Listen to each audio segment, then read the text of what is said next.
Have you ever looked back at ancient history and wondered how humanity survived when everyone supposedly died at 30? It is one of the most persistent myths about our ancestors, convincing us that 30 was an ancient person's final twilight. We picture gray-haired tribal elders as ancient anomalies, while believing most adults collapsed before hitting their prime years. But the truth about prehistoric mortality is far more complex, fascinating, and misunderstood than basic statistical averages suggest. To understand why ancient humans appeared to die young, we must first unravel the deep statistical illusion of life expectancy. When historians state that ancient life expectancy was 30 years, they are talking about an average, not a biological maximum. Life expectancy at birth is heavily influenced by high infant mortality rates, which severely drag down the mathematical overall mean. Imagine a population where half the children die in infancy, but the surviving half live peacefully until 60 years old. Mathematically, the average life expectancy for that entire group would be calculated as exactly 30 years. Yet not a single person in that theoretical scenario actually died near the age of 30. In the ancient world, surviving early childhood was by far the single greatest hurdle any human being ever faced.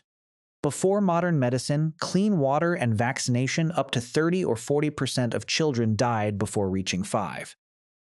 Newborn infants lacked developed immune systems, making them exceptionally vulnerable to environmental exposure, dehydration, and rapid infectious diseases. Common gastrointestinal infections that modern parents treat with oral rehydration fluids were often fatal guarantees for prehistoric babies. Respiratory illnesses, seasonal influenza, and high fevers took a constant, heavy toll on young hunter-gatherer bands moving across harsh terrains. Because so many human lives ended in early infancy, the statistical average lifespan was heavily skewed downward for thousands of generations. However, if an ancient individual made it past the dangerous threshold of age 15, their future prospects changed dramatically. Epidemiological studies show that prehistoric teenagers had a very reasonable chance of living into their 50s, 60s, or even 70s. Human biology has not fundamentally altered its intrinsic maximum lifespan over the past 50,000 years of our existence. Our distant ancestors had the cellular potential for long life, but their daily environment presented deadly risks around every corner. Without antibiotics or sterile medical equipment, even the most trivial physical injury could escalate into a swift death sentence. A small cut from a sharp flint tool, a thorny scratch during foraging, or an animal bite opened direct pathways for bacteria. Common pathogens like Staphylococcus and Streptococcus thrived in natural environments, entering bloodstreams and causing systemic blood poisoning known as sepsis. Before Alexander Fleming discovered penicillin in 1928, humans possessed virtually zero defense mechanisms against internal bacterial amplification. Dental hygiene was another surprising factor that frequently determined survival or premature death among ancient populations across the globe. Severe tooth decay impacted wisdom teeth, or gum infections could easily form deep dental abscesses beneath the jawbone tissue. Bacteria from an untreated tooth abscess could rapidly travel into the bloodstream, reaching the heart valve or brain with fatal results. Osteological remains reveal numerous skeletons of young adults, showing severe bone damage caused by localized infections spreading through skeletal marrow. What modern medicine resolves with a quick prescription of oral capsules was once an insurmountable biological crisis for early humans. Survival often depended entirely on an individual's immune strength and whether their tribe knew basic antiseptic herbs or cleansing remedies. The natural environment was teeming with unseen microscopic threats that ancient humans encountered during their relentless daily struggle for survival. Drinking water was a primary vector for lethal diseases, as pristine mountain streams were often contaminated by animal waste and parasites. Waterborne parasites like amoeba, giardia, and hookworms infected entire nomadic bands, causing chronic nutrient depletion, weakness, and severe dysentery. Dysentery caused severe dehydration, which killed vulnerable individuals remarkably fast in warm climates where clean fluid replacement was completely unavailable. Tetanus spores residing in soil could enter minor foot punctures, leading to excruciating muscle spasms, lockjaw, and eventual respiratory failure. meat consumption presented constant hazards, as raw or undercooked game meat frequently transmitted trichinosis, tapeworms, and lethal bacterial toxins. Food preservation techniques were extremely primitive, leading to spoilage and frequent exposure to botulinum toxins during harsh winter months. Vector-borne illnesses like malaria carried by mosquitoes posed immense threats to human populations inhabiting tropical and temperate river valleys. Chronic parasitic loads weakened the human body's resilience, leaving individuals unable to withstand secondary infections or sudden environmental shifts. Without an understanding of germ theory, ancient communities attributed sudden epidemics to invisible spirits, angry deities, or poisonous environmental vapors. For ancient women, pregnancy and childbirth represented one of the most perilous biological endurance tests in human evolutionary history. Human evolution created an evolutionary dilemma. Upright bipedal walking narrowed the pelvic canal, while encephalization dramatically increased infant brain size.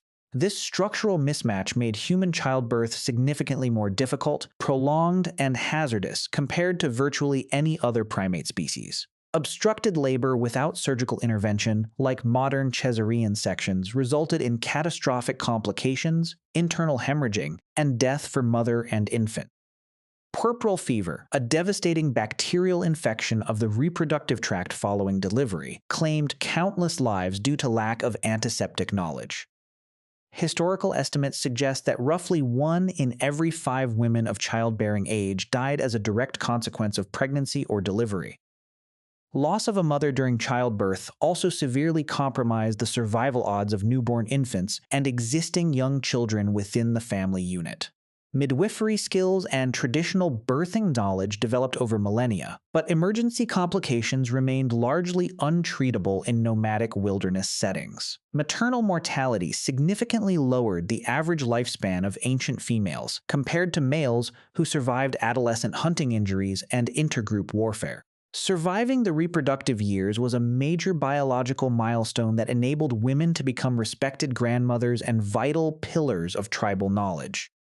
Navigating Pleistocene landscapes required constant physical exertion and exposure to extreme environmental hazards that tested human endurance to its absolute limits. Hunting large megafauna like woolly mammoths, cave bears, and steppe bison involved close-range physical combat using primitive wooden spears and stone blades.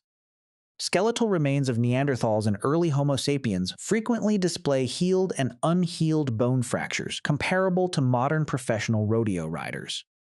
Head trauma, crushed limbs, and severe dislocations were routine injuries that could render a hunter permanently disabled or unable to keep pace. In a nomadic hunter-gatherer society, an individual who could not walk or carry heavy loads posed a significant challenge for community survival. Predation by apex carnivores like saber-toothed cats, cave hyenas, and giant eagles was an ever-present reality, especially for isolated or injured individuals. Intergroup violence and territorial disputes over rich foraging grounds or freshwater springs also resulted in fatal blunt force trauma and spear wounds. Accidental falls from steep cliffs, drowning in swollen river crossings, and exposure during sudden blizzards claimed countless lives across every continent. Severe frostbite in Arctic climates often led to gangrene, a necrotizing tissue infection that rapidly spread toxins throughout the circulatory system. Yet fossil evidence demonstrates that ancient groups devoted tremendous effort to caring for injured members, allowing broken bones to heal successfully. Around 10,000 years ago, humanity experienced the Neolithic Revolution, transitioning from nomadic hunting and gathering to settled agricultural farming communities.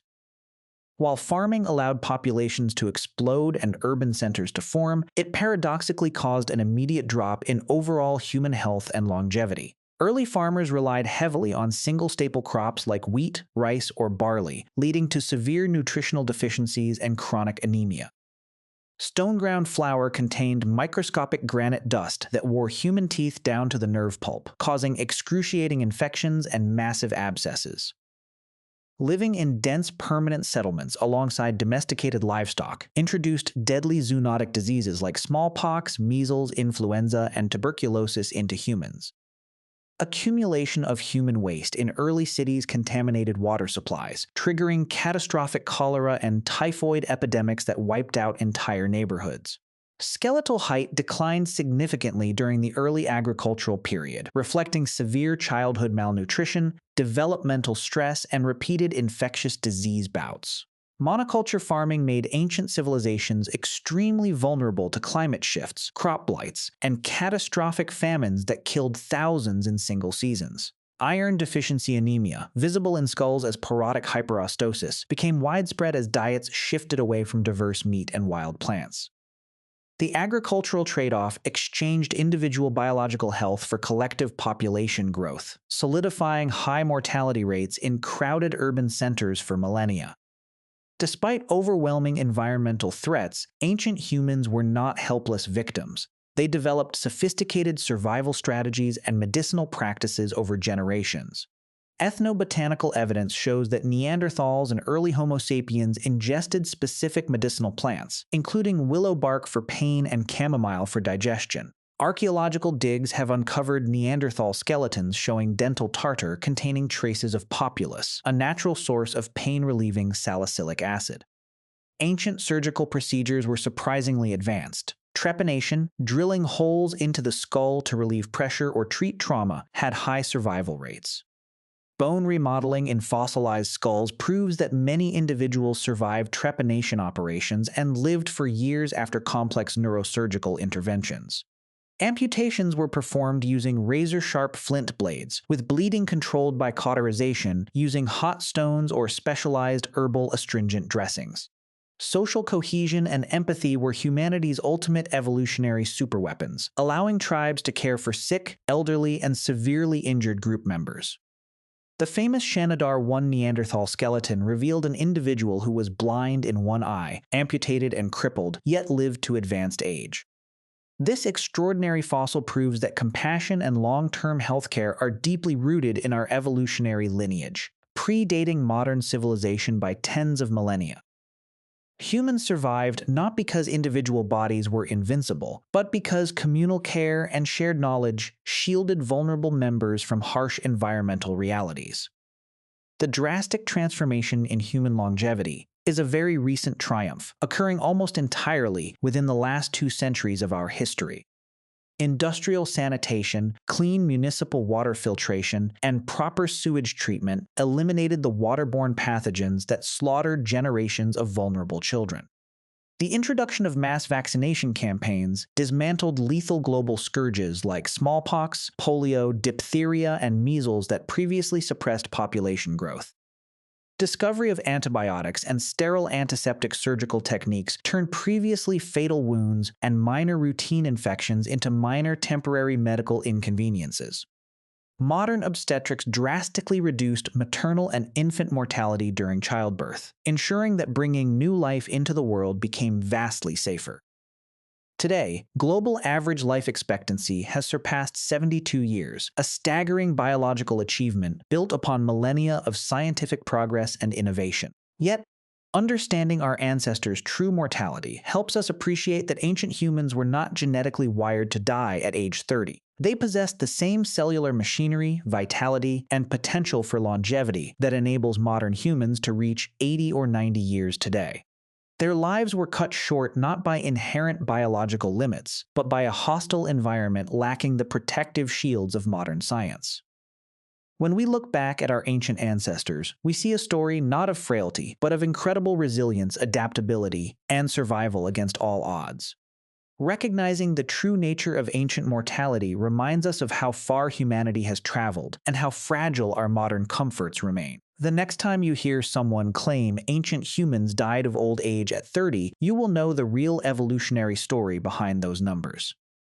Our ancestors fought through immense hardships, infections, and environmental perils so that future generations could thrive, innovate, and live longer lives than ever before.